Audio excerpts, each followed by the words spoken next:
अगर हम कैरेक्टर्स को स्टोर करवाना चाहते हैं किसी वेरिएबल के अंदर, तो उसके लिए हम 4 डाटा टाइप को यूज़ करते हैं कि अगर हम कैरेक्टर वैल्यूज़ को स्टोर करवाना चाहते हैं। कल हमने देखा था लास्ट लेक्चर के अंदर कि इसको स्टोर करवाने के लिए जो मेमोरी चाहिए होती है वो 1 बाइट चाहिए होती है। अब हर बाइट का मैंने ये भी बताया था कि वो 8 बिट्स के साथ मिलकर बनती है, कि 8 बिट्स हों तो वो एक बाइट बनती है, और हर बिट के अंदर एक वैल्यू स्टोर हो सकती है, या तो 1 स्टोर हो सकता है या फिर 0 स्टोर हो सकता है। तो फिर अगर हम अंदाज़ा लगाएं कि मैक्सिमम कितनी वैल्यू जो है वो 1 बाइट के अंदर स्टोर हो सकती है, तो वो हम कैसे कैलकुलेट कर सकते हैं? वो हम इस तरह से कैलकुलेट कर सकते हैं कि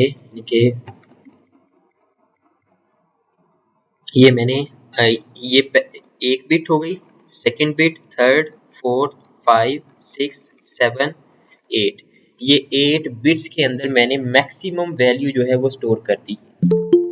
हर एक बिट के अंदर या तो 1 स्टोर हो सकता है या 0 स्टोर हो सकता है। चूंकि हमें पता है कि ये हमारे पास जो है वो बाइनरी नंबर सिस्टम को ये फॉलो करता है, तो ये इसकी फिर मैक्सिमम वैल्यू कितनी आएगी? हर किसी का वेटेज होता है हमारे पास कि इस पहले 1 का वेटेज जो है 2⁻0, 2⁻1, 2, 3, 4, 5, 6, 7, यानी कि 2⁻7 जो है वो मैक्सिमम नंबर, इसका मतलब है कि हमारे पास से 4 के अंदर जो है वो स्टोर हो सकता है, यानी कि ये 128 मेरे ख्याल बनेगा। तो ये इसकी मैक्सिमम जो है वो लिमिट होती है 1 बाइट की। इसके अंदर हम कोई लेटर रिप्रेजेंट कर सकते हैं, कोई नंबर, या पंचुएशन मार्क जो है वो हम इसके अंदर जो है वो स्टोर कर सकते हैं। कोई दूसरे सिंबल्स भी हम इसके अंदर जो है वो स्टोर कर सकते हैं। मैं ओपन करता हूँ इसका, जो है हम एक प्रोग्राम बनाते हैं, देन इसको चेक करते हैं कि ये किस तरह से इसकी वर्किंग होती है।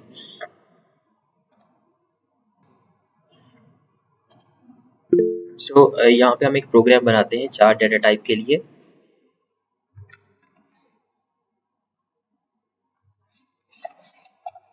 हेडर फाइल को जो है वो मैंने यहाँ पे इंक्लूड किया, एंड उसके बाद using name space std main function आ गया।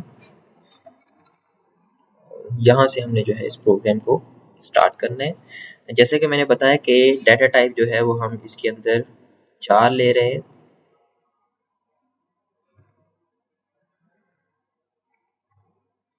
तो मैं 4 के अंदर जो है वेरिएबल स्टोर करवा देता हूँ, A, B एंड C। ये 3 वेरिएबल्स जो है वो मैंने स्टोर करवा दिए 4 डाटा टाइप के अंदर। अब इनको जो है वो मैं कोई वैल्यू असाइन करना चाहता हूँ। अब ये एक दफ़ा तो मैं यहाँ पर इनिशियलाइज करवा के बता देता हूँ कि ए की वैल्यू, इसको सिंगल कोट के अंदर जो है वो हमने लिखना होता है। ए की वैल्यू फॉर एग्जांपल जो है इसके अंदर मैं स्टैरिक जो है वो स्टोर करवा देता हूँ, एंड इसको मैं सी आउट करवाता हूँ ए को।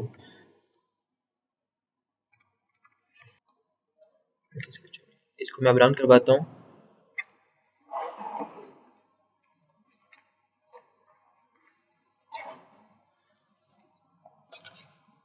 तो ये मेरे पास स्क्रीन के ऊपर जो है वो स्टैरिक लिखा हुआ आ जाएगा।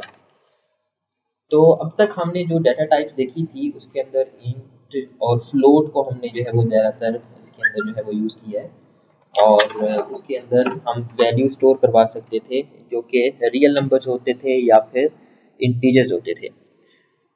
लेकिन यहाँ पर जो है वो हम किसी एक कैरेक्टर को जो है वो स्टोर करवा सकते हैं, जो कि आपने अभी देखा। इसमें यहाँ पर मैं नीचे लिख देता हूँ system and pass greater than 0। अब मैं यूजर से भी ये वाली सारी वैल्यूज मांग सकता हूँ। अगर मैं यहाँ पे सी आउट लिखता हूँ, इंटर आ कैरेक्टर, और सी इन में जो है वो मैं बी लिख देता हूँ कि मैं बी को ये वैल्यू असाइन करना चाहता हूँ। देन सी आउट के अंदर मैं लिख भी देता हूँ कि कैरेक्टर मैंने कौन सा इंटर किया था, character entered that was equal to जो मैंने बी के अंदर इंटर किया था। तो इसके मैं करवाता हूँ रन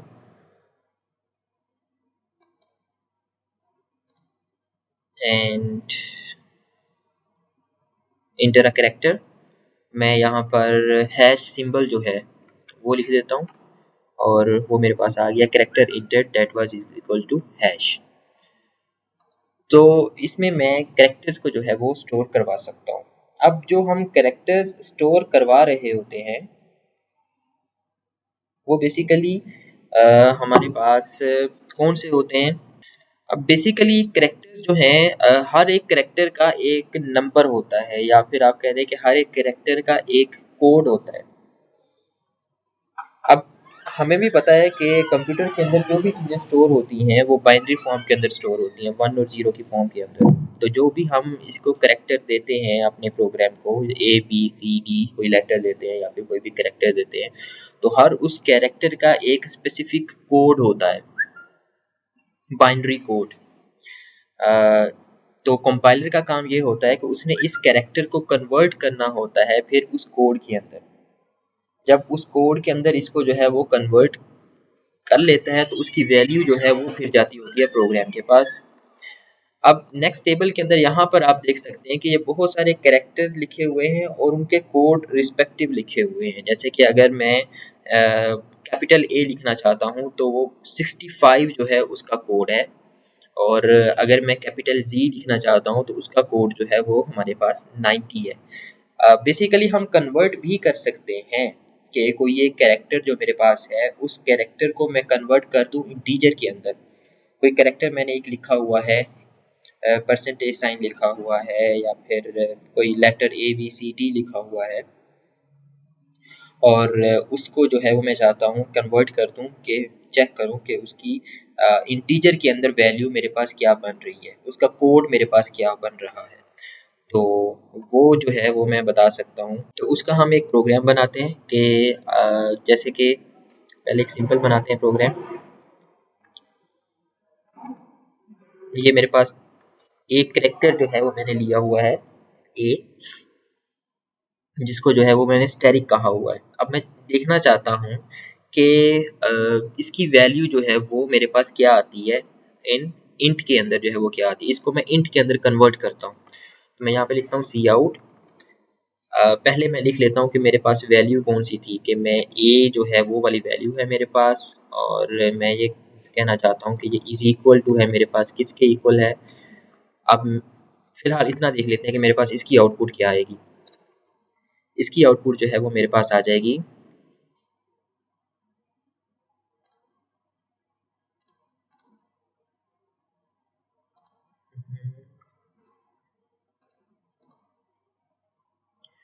इसकी आउटपुट आएगी A is asterisk is equal to, कि जो मैंने स्टैरिक जो दिया हुआ है अब वो इज इक्वल टू किसके है।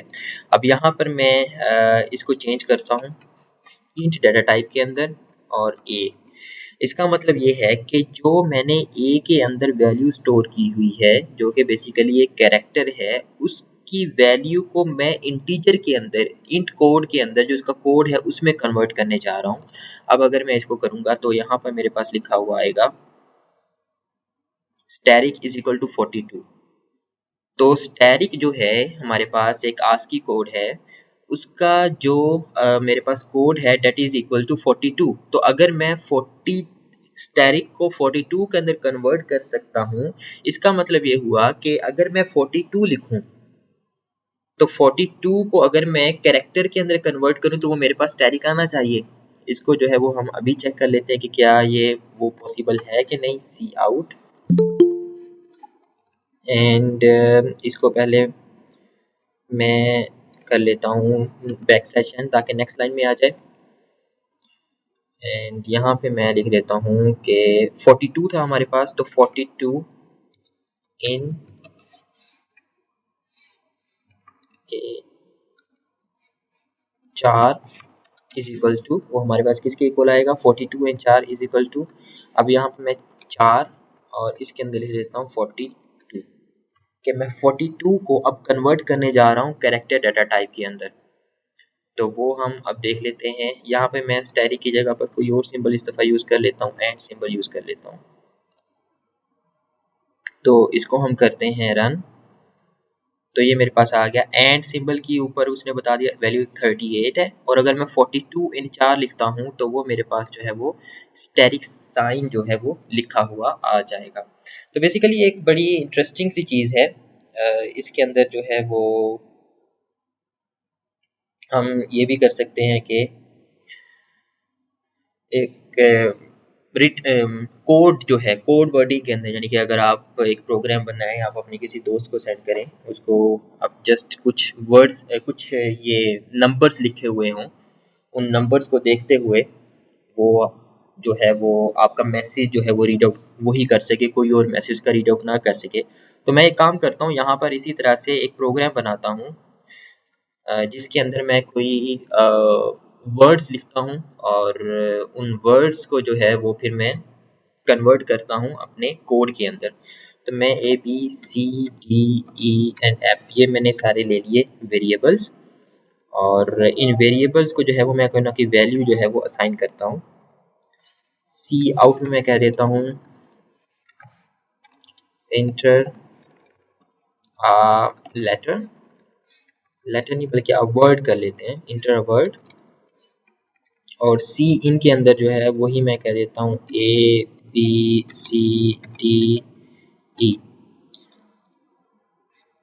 अब ये मेरे पास 1 2 3 4 5 जो है वो मैंने इसमें वेरिएबल्स को असाइन कर दिया।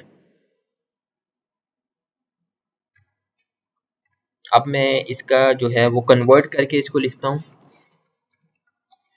कि वो मेरे पास क्या आएगा। अब मैं पहले कन्वर्ट करना चाहता हूँ, जो मैंने ए वेरिएबल लिखा हुआ था उसको 4 के अंदर कन्वर्ट करना चाहता हूँ, एंड देन उसके बाद जो है इसी तरह से मैं बी को जो है वो कन्वर्ट करूँगा। यहाँ पे इसके बाद मैं स्पेस लिख देता हूँ, स्पेस डाल दी। फिर मैं बी को जो है वो कन्वर्ट करना चाहता हूँ, एंड देन स्पेस। फिर मैं सी जो है वेरिएबल मैंने लिखा होगा उसको कन्वर्ट करूँगा, स्पेस। देन डी के अंदर जो है जो लिखा होगा, देन स्पेस। देन ई के अंदर जो है वो लिखा हुआ उसको मैं कन्वर्ट कर दूंगा इसके अंदर। अब इसको हम करते हैं रन। तो वो पहले कहेगा कि मुझे एक लेटर, एक वर्ड लिखो, इंटर वर्ड। मैं वर्ड लिख लेता हूँ HELLO, हेलो। तो इसमें H जो है वो A के अंदर स्टोर हो जाएगा, B के अंदर E स्टोर हो जाएगा, C के अंदर L। तो इस तरह से ये सारी वैल्यू स्टोर हो जाएंगी। इसको मैं इंटर करता हूँ, तो ये तो बेसिकली वही चीज़ आ गई हमारे पास। इसको हमने 4 में नहीं, इंट के अंदर जो है वो कन्वर्ट करना था। 4 के अंदर तो ये ऑलरेडी है, तो इसको जो है वो हम करेंगे इंट के अंदर कन्वर्ट, ABCD और E को।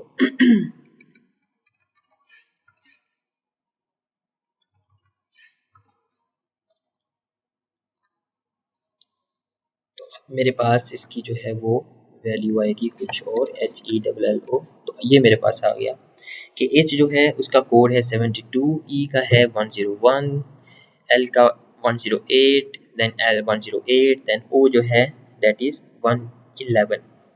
तो इसी कोड को जो है वो अगर मैं दोबारा से ट्रांसफॉर्म करूं तो वो भी मैं कर सकता हूं। ये कोड आप लोग याद कर लें, 72, 101, 108 एंड 111। तो इसको मैं दोबारा से कन्वर्ट करता हूँ, सी आउट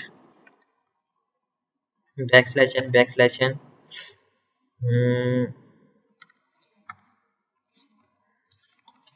कन्वर्टेड कोड में यहाँ पर लिख देता हूँ। 4 के अंदर हमें कन्वर्ट करना है। पहले वाला कौन सा था?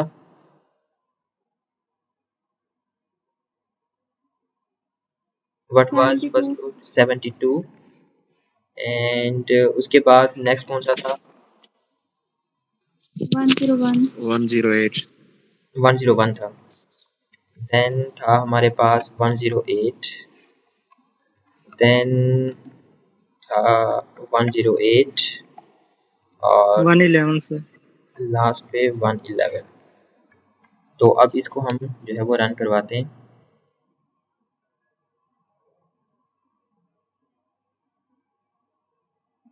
ऊपर जो है वो मैं SCOPE कोई नया वर्ड लिख देता हूँ तो उसकी वैल्यू वो वाली आ गई। नीचे जो हमने कन्वर्टेड कोड जो है वो हेलो लिखा हुआ आ रहा है। इसको मैं यहाँ पे स्पेस दे देता हूँ ताकि वो हमें जो है वो अच्छी तरह से पता चले कि ये क्या लिखा हुआ आ रहा है।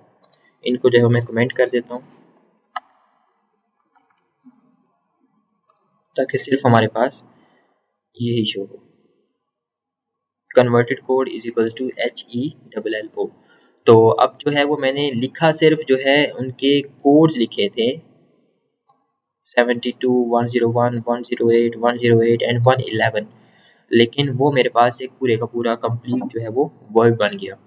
तो कैरेक्टर्स जो है वो बेसिकली हमारे पास आस्की कोड्स होते हैं, और आस्की जो है वो किस चीज़ का एब्रीवेशन है, वो हमारे पास होता है American standard code for information interchange.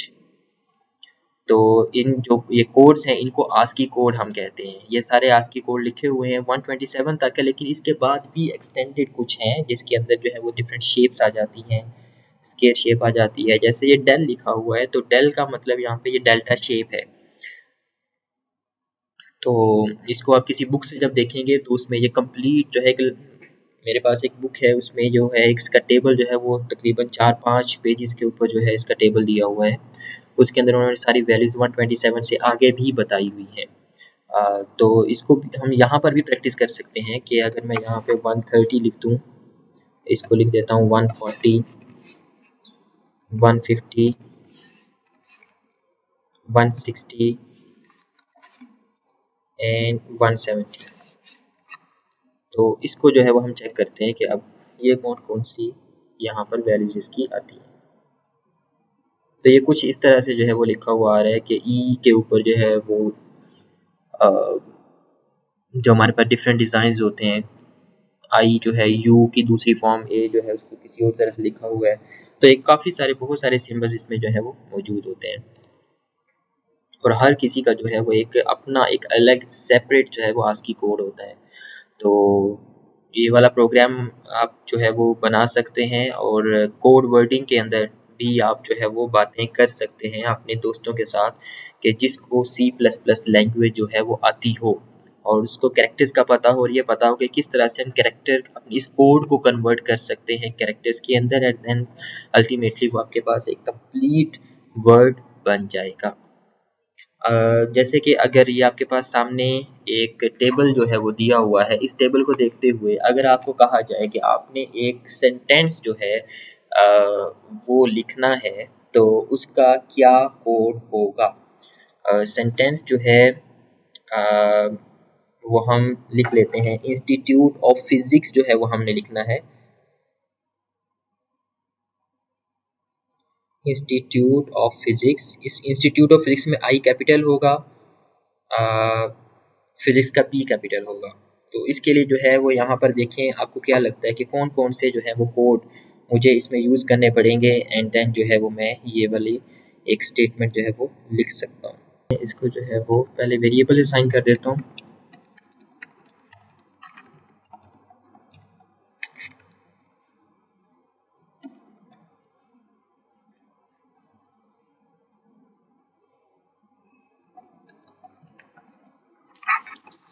अठारह करने हैं सर। चलें फ़िलहाल मैं इतने वेरिएबल्स कर लेता हूँ, और फिर क्या करेंगे, यूज़र से पूछना पड़ेगा। सी इन में या फिर सी आउट कर देते हैं। इंटर द कोड्स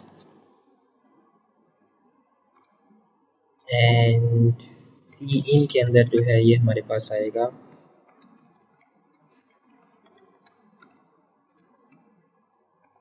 A1 के बाद A2, A3, A4, A5,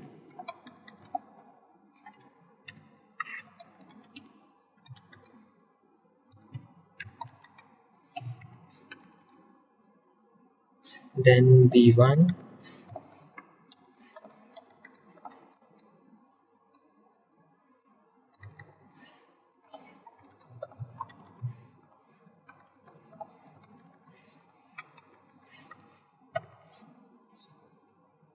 B10 ये वेरिएबल सारे इसमें आ जाएंगे, हम कोड्स इसको लिख देंगे।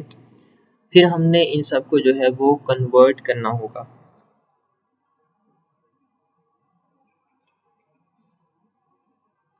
अब हम इसको कन्वर्ट करते हैं तो सी आउट के अंदर जो है वो हम बता देते हैं कि वो क्या बनेगा।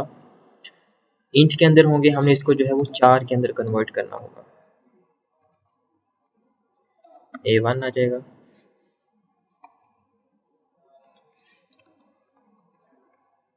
A2, A3, A4, A5, A6,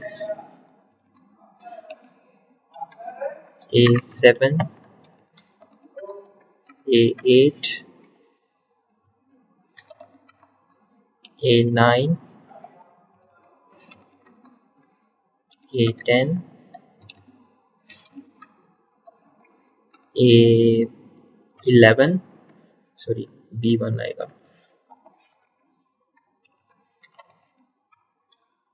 B2, B3, B4, B5। अच्छा ठीक है, अब इसको जो है वो मैं कर लेता हूँ रन।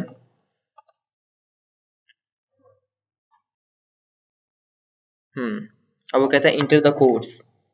तो कोड इसमें हमारे पास क्या क्या है ये आप लोग बताएंगे। फर्स्ट 73 73 आ जाएगा, 10 110, फिर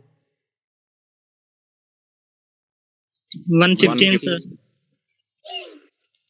116, देन 105 आएगा, फिर 116 आएगा, 117 सर, 117, 116, 101 देन फिर क्या आएगा, स्पेस देनी है सर, जी 32 आएगा, फिर 111, फिर सर फोर्थ नंबर पे 116 आएगा।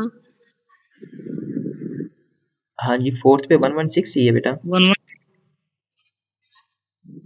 32, देन 80, देन 104, उसके बाद 121, 115 and 115 105, 99, 115।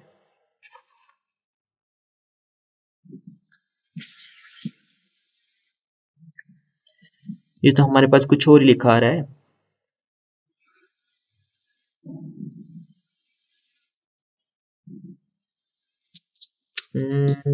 अच्छा ठीक है, इसमें हमने मिस्टेक कोड रीचेकिंग कर लें सर कि यहाँ पे हमने इसको डाटा टाइप 4 दी हुई है, ये डाटा टाइप 4 नहीं है, डाटा टाइप इंट।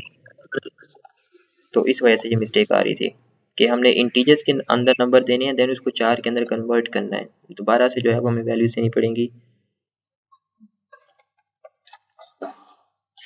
इसकी वैल्यूज हैं 73, 10, 110, 115, 116, 105, 116, 117 sir, 117, 116, and 101, 32, 111, 102, 32, 80, 130, नहीं 80 के बाद है हमारे पास 104, 121, 115 105, 99 and 115। तो ये हमारे पास लिखा हुआ आ रहा है इंस्टीट्यूट ऑफ फिजिक्स। तो हमारे पास जो है वो जस्ट कोड्स थे और उन कोड्स को जो है वो हमने कन्वर्ट किया कैरेक्टर के अंदर, 4 डाटा टाइप को यूज़ करते हुए, 4 को यूज़ करते हुए, एंड देन वो हमारे पास जो कि देखने में तो सिंपल कोड्स थे, नंबर्स थे, वो हमारे पास एक टेक्स्ट बन गया।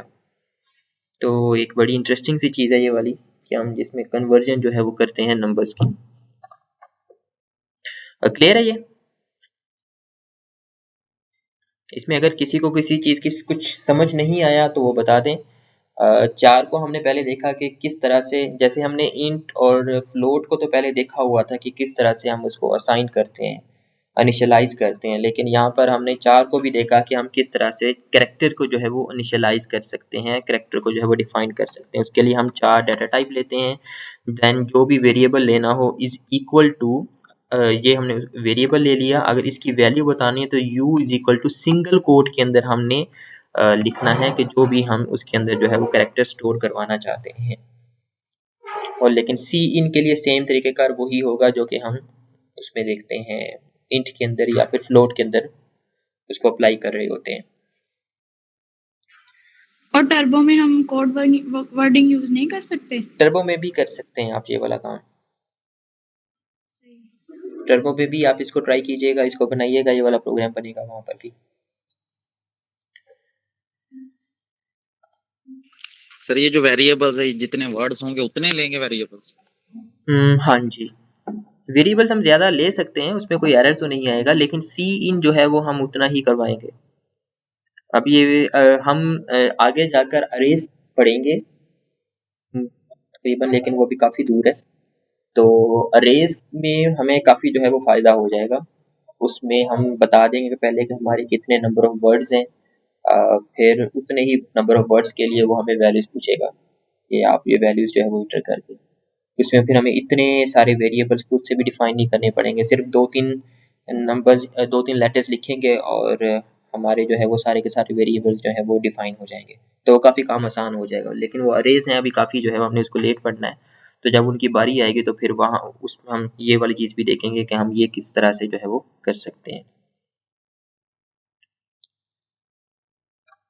नेक्स्ट देखते हैं कि हमारे पास क्या है। नेक्स्ट है डिक्लेरेशन एंड डेफिनेशन, कि हमने जो भी वेरिएबल यूज़ करना होता है सबसे पहले उसको हमने डिक्लेयर करवाना होता है लाजमी तौर पर। ऐसे नहीं हो सकता कि हम अपने प्रोग्राम के अंदर एक वेरिएबल को यूज़ कर रहे हैं लेकिन उसको हम डिक्लेयर ना करवाएं, तो वो हमारे पास एरर आ जाता है, अनडिफाइंड सिंबल आ जाता है, अनडिफाइंड वेरिएबल जो है वो आ जाता है कि आपने इसको जो है वो डिफाइन नहीं किया हुआ। उसको डिफाइन करने का तरीक़ेकार जो है वो आपकी स्क्रीन के ऊपर लिखा हुआ है। इंट पहले सबसे हमने डाटा टाइप लिखनी होती है, एंड डाटा टाइप के बाद उसके सामने हमने उसका जो है वो डाटा टाइप का वेरिएबल का नेम लिखना होता है। जैसे यहाँ पर डाटा टाइप इंट लिखी हुई है और उसके सामने var1, this is basically the name of that variable. तो इस तरह से हम डिक्लेयर करते हैं किसी भी वेरिएबल को। अब इंट की जगह पर हम कोई और डाटा टाइप भी ले सकते हैं, फ्लोट हो सकती है, चार हो सकती है, डबल भी यहाँ पर जो है वो हम यूज़ कर सकते हैं, लेकिन इसका सिंटेक्स जो है, इसका तरीक़ेकार जो है वो सेम रहेगा कि सबसे पहले डाटा टाइप आएगी, स्पेस, उसके बाद जो है वो हमने उस वेरिएबल जो है वो लिखना होता है। वेरिएबल को जब हम लिखते हैं तो इसको डिक्लेयर करने के डिफरेंट रूल्स होते हैं कि हमने और जो हम नेम देते हैं वेरिएबल्स को, उसको बेसिकली आइडेंटिफाइज कहते हैं, और इनको लिखने के लिए जो है वो रूल्स होते हैं स्पेसिफिक। सबसे पहले जैसे कि लिखा हुआ है कि हमारा वेरिएबल जो है उसके अंदर लेटर भी हो सकते हैं, नंबर्स भी हो सकते हैं, अंडरस्कोर भी हो सकते हैं। इसके अलावा जो दूसरे सिंबल्स हैं वो हम इसमें यूज़ नहीं कर सकते। सिर्फ एक सिंबल जो अंडरस्कोर है ये वाला इसमें यूज़ किया जा सकता है, अंडरस्कोर के अलावा हमने कोई और सिंबल यूज़ नहीं करना। इसका जो पहला कैरेक्टर है वो अंडरस्कोर हो सकता है, लेकिन वो कोई एक नंबर नहीं हो सकता। जैसे कि यहाँ पे आप ये सेकंड जो हमारे पास लाइन है, सेकंड पॉइंट जो है, इसको अगर देखें तो इसके एंड पे जो है वो 9 minute hash home and 2 kg, ये जो नंबर्स, ये जो वेरिएबल्स के नेम लिखे हुए हैं ये बेसिकली इनवैलिड है, क्योंकि जो भी कोई वेरिएबल है उसका स्टार्ट किसी नंबर के साथ या सिंबल के साथ नहीं हो सकता। उसका स्टार्ट हमेशा या तो लेटर के साथ होगा या फिर अंडरस्कोर के साथ हमने जो है उसको लिखना होगा। तो जब हमने वेरिएबल का नेम देना है कोई भी, तो उसको नेम असाइन करते हुए इस चीज़ का भी हमने जो है वो ध्यान रखना होता है। नंबर 3 के ऊपर है कि हमने ब्लैंक स्पेस जो है वो नहीं दे सकते, कि अगर हमने कोई एक वेरिएबल लिखना है तो जैसे कि माई स्पेस कार जो है, या फिर यूअर स्पेस कार जो है ये इनवैलिड है, क्योंकि माई और कार के बीच के इन बिटवीन जो है वो हमने एक स्पेस दी हुई है, तो स्पेस जो है वो बिल्कुल भी नहीं आनी चाहिए, और क्योंकि अगर स्पेस आएगी तो वो हमारे पास इसमें एरर आ जाएगा। तो इस बात का भी जो है वो हमें ध्यान रखना है कि वेरिएबल्स का नेम देते हुए उसमें स्पेस जो है वो बिल्कुल नहीं आनी चाहिए। C++ जो है वो एक केस सेंसिटिव लैंग्वेज है, तो इसको पता है कि हमने अपर केस में क्या लिखा हुआ है और लोअर केस के अंदर जो है वो क्या लिखा हुआ है। तो हमें ये बात भी ध्यान रखना है कि अगर हमने अपर केस के अंदर कोई वेरिएबल जो है वो लिखा हुआ है तो उसको लोअर केस के अंदर हमने नीचे जाकर यूज़ नहीं करना, अपर केस में ही करना है। कन्वेंशनली जो यूज़र डिफाइंड वेरिएबल जो है वो लोअर केस के अंदर होते हैं और जो कॉन्स्टेंट्स हैं वो अपर केस के अंदर जो है वो लिखे हुए होते हैं। स्पेशल सिंबल्स जो है वो हम यूज़ नहीं कर सकते वेरिएबल नेम को देने के लिए। स्पेशल सिंबल कौन से होते हैं? जैसे कि हम हेडर फाइल को जब प्री प्रोसेसर डायरेक्टिव जो है वो हैश सिंबल है, तो हम उस सिंबल को जो है वो यूज़ नहीं कर सकते। रिजर्व वर्ड्स जो हैं उनको हम यूज़ नहीं कर सकते, जैसे इंट जो है, इंट जो है ये इंटीजर डाटा टाइप के लिए है, तो हम इंट एज वेरिएबल यूज़ नहीं कर सकते। वाइड को यूज़ नहीं कर सकते, वाइल को यूज़ नहीं कर सकते, ये जो है इनवैलिड वेरिएबल्स आएंगे, क्योंकि ये वर्ड्स जो हैं वो रिजर्व्ड हैं किसी दूसरे पर्पज़ के लिए। जैसे कि वाइल लूप होता है हमारे पास, इंट जो है ये डाटा टाइप है, वाइड जो है वो हम मेन फंक्शन से पहले जो है वो यूज़ कर रहे होते हैं, तो इनको भी हम यूज़ नहीं कर सकते।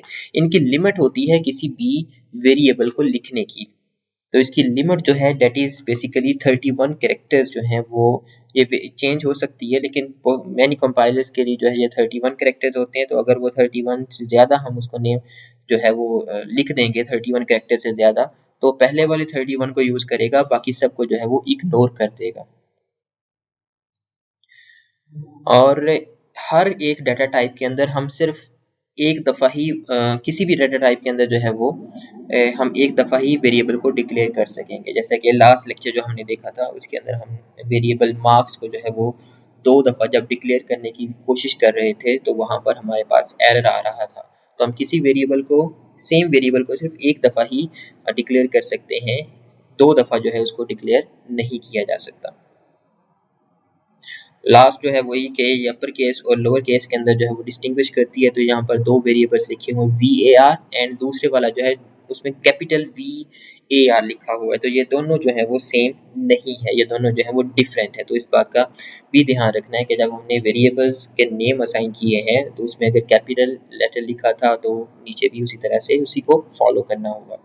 मोस्टली हम जो भी वेरिएबल्स के नेम लिखते होते हैं हम उसको लेकर अपनी आसानी के लिए मीनिंगफुल नेम जो है वो हम उसको देते हैं। जैसे परसेंटेज के लिए हमने PER यूज़ किया था, ऑब्टेन मार्क्स के लिए OBT हमने यूज़ कर लिया, टोटल के लिए हमने TOT यूज़ कर लिया, ताकि हमें उसको समझने में जो है वो आसानी हो। अगर हम ABCD ही करेंगे तो हमें भूल जाएगा, हमें दोबारा वापस जाकर देखना पड़ेगा कि हमने A किसको असाइन किया था, B किसको किया था, C किसको किया था।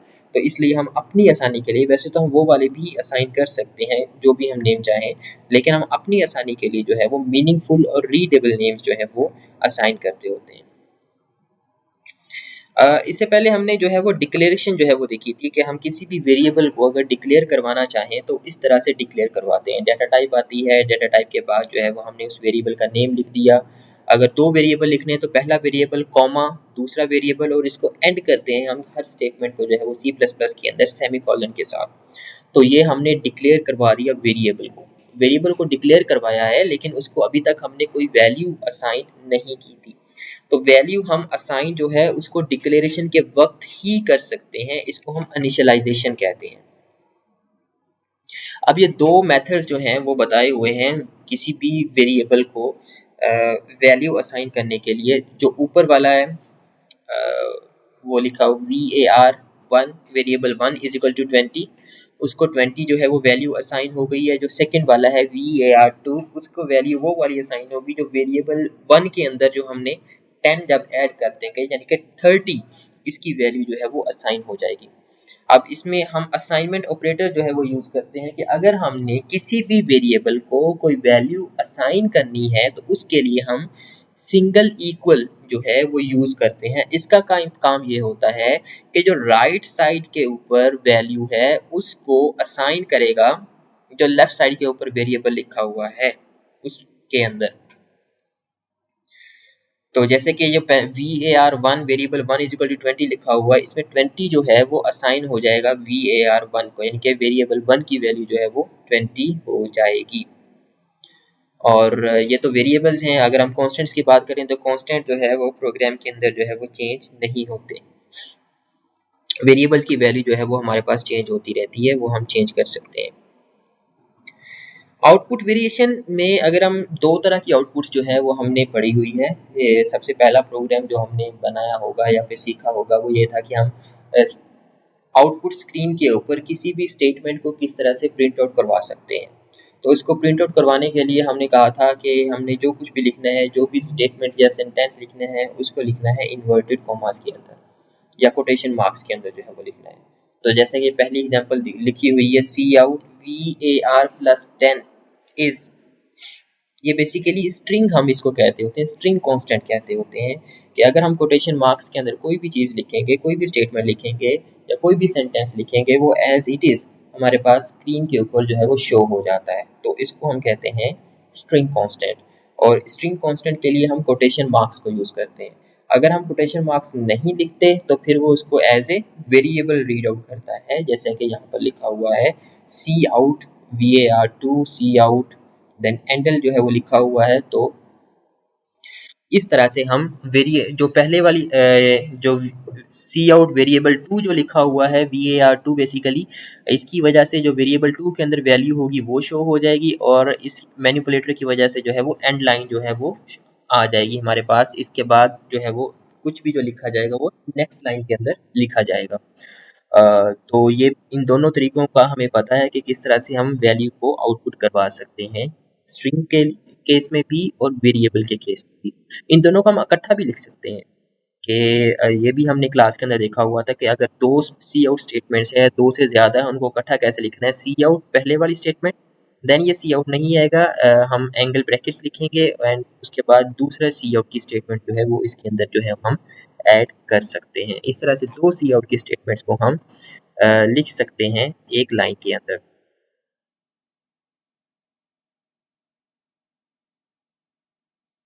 इस चीज़ को जो है वो हम यहाँ पर भी देख लेते हैं कि हम किस तरह से इनिशियलाइज करवाते हैं एंड क्या डिफरेंस होता है बेसिकली। मैं एक वेरिएबल ले लेता हूँ a इज इक्वल टू 20 जो है वो मैंने ले लिया और सी आउट के अंदर जो है मैं लिख लेता हूँ a इज इक्वल टू, अब इसको मैंने लिखा है इन्वर्टेड कॉमास के अंदर, कोटेशन मार्क्स के अंदर।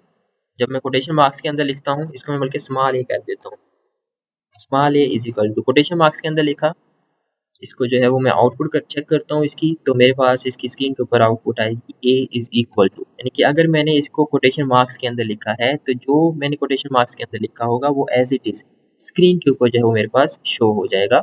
अगर मैंने इसको कोटेशन मार्क्स के अंदर नहीं लिखा हुआ, सी आउट a लिखा हुआ है, तो फिर मेरे पास क्या होगा, इसको मैं कमेंट कर देता हूँ ऊपर वाली स्टेटमेंट को, ताकि ये मेरे पास मेरे इस प्रोग्राम का हिस्सा नहीं होगा। अब सिर्फ यही वाली स्टेटमेंट जो है वो मेरे पास ये जो है इसकी आउटपुट जो है वो आएगी। मैं इसको जो है वो रन करता हूँ, तो रन करने के बाद अब देखते हैं मेरे पास सी आउट ए के बाद क्या शो होता है। तो 20 मेरे पास शो हो रहा है। तो जब मैंने कोटेशन मार्क्स को यूज़ किया था तो उसके अंदर जो लिखा था वो एज इट इज स्क्रीन पर शो हुआ। जब कोटेशन मार्क्स को नहीं लिखा तो उस वेरिएबल की वैल्यू जो है वो मेरे पास स्क्रीन के ऊपर शो हो रही है। तो मैं अब इसको रिमूव कर देता हूँ और अब मैं देखता हूँ, अब मैंने दोनों स्टेटमेंट्स को रखा हुआ है, कोटेशन मार्क्स वाली भी और उसके बगैर भी। अब जो है मेरे पास स्क्रीन के ऊपर क्या शो होगा, a is equal to 20। a is equal to 20 show होगा, जो कि हम मोस्ट ऑफ द टाइम जो है वो करते भी हैं। अब हम इन दोनों स्टेटमेंट्स को सिंगल लाइन के अंदर जो है वो ला कर देखते हैं कि कैसे सिंगल लाइन में लेकर आ सकते हैं।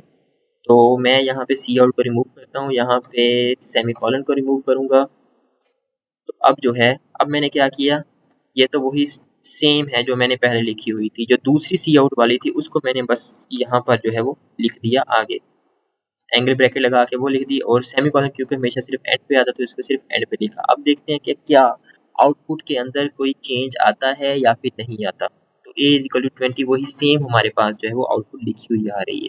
तो इस तरह से हम एक से ज़्यादा सी आउट वाली स्टेटमेंट्स को जो है वो मर्ज कर सकते हैं, जो है वो हम लिख सकते हैं। तो आज जो हमने पढ़ा इसमें कोई सवाल है आपका? अच्छा, उससे पहले मैंने आप लोगों को लास्ट लेक्चर के अंदर बताया था कि नहीं बताया था? लास्ट लेक्चर के अंदर जो है वो मैक्सिमम की बात हुई थी कि मैक्सिमम लिमिट कितनी होती है हमारे पास इंटीजर्स की। तो एक दफ़ा वो भी देख लें जाते जाते, शायद मेरा ख्याल नहीं बताया था अपने आप को। कोई एक वेरिएबल मैं ले लेता हूँ ए, और ए को मैं कह देता हूँ कि इसकी वैल्यू उतनी है जितनी के इंट डाटा टाइप की मैक्सिमम वैल्यू होती है। अब सी आउट अगर मैं ए करूँ तो मेरे पास आंसर क्या आएगा? जो इसकी मैक्सिमम वैल्यू है, देखते हैं क्या आंसर आता है।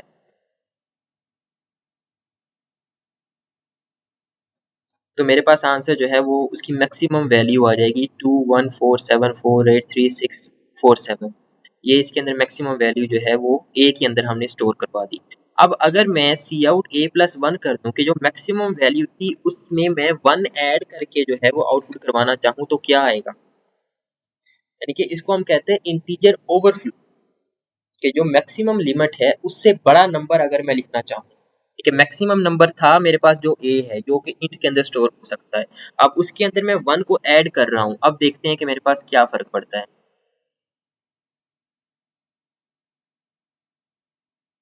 अब मेरे पास वो वाली वैल्यू जो है वो माइनस के अंदर चली गई है। तो इसकी क्या रीजन है कि पहले वो पॉजिटिव मैक्सिमम थी, जब मैंने उसके अंदर 1 ऐड किया तो वो नेगेटिव के अंदर चली गई है। ये 648 लिखा हुआ है, ठीक है, 648 याद रखिएगा। इसको मैं 1 की जगह पर जो है वो अब 9 कर देता हूँ। अब चेक करता हूँ, वो 648 था माइनस में, अब ये माइनस के अंदर 640 चला गया है। यानी कि वो 8 मैंने इसमें और ऐड कर दिया था तो वो 8 टाइम्स और पीछे चला गया है। तो बेसिकली इंटीजर ओवरफ्लो जब हम ये कर देते हैं कि उसको कोई एक ऐसी वैल्यू असाइन कर देते हैं जो कि उसकी लिमिट से बड़ी है, जो कि उसकी मैक्सिमम लिमिट से बड़ी वैल्यू हमने कोई असाइन कर दी, फिर वो क्या करेगा? बेसिकली ये एक साइकिल की तरह होता है। बिल्कुल उसी तरह से जैसे कि वॉल क्लॉक है आपके पास, क्लॉक के ऊपर क्या होता है? 1 2 3 4 5 6 7 8 9 10 11 12 12 उसका मैक्सिमम है, और मैक्सिमम के बाद जब आगे जाता है फिर क्या आ जाता है? फिर उसकी मिनिमम वैल्यू आ जाती है। 12 के बाद फिर जो है वो 0 1 2 3 4 5 इस तरह से शुरू हो जाता है। इसी तरह से यहाँ पर हमारे पास जो है ये मैक्सिमम लिमिट में होता है। जब हम सबसे बड़ी वैल्यू लिख देते हैं तो मैक्सिमम तो आ गई, जब उससे आगे जाएंगे तो वो फिर से शुरू हो जाता है। तो इसलिए जो हमने ए मैक्सिमम वैल्यू थी उसके बाद 9 जो हमने ऐड किया तो वो उसने 9 जो उसकी मिनिमम वैल्यू थी उसके अंदर ऐड करके हमें जो है वो आउटपुट शो हुआ, क्योंकि ये साइकिल के अंदर जो है ये आउटपुट इसकी जो है वो चालू। So this is the reason कि हमारे पास जो है वो ये वाली वैल्यू, इसको हम इंटीजर ओवरफ्लो कहते हैं।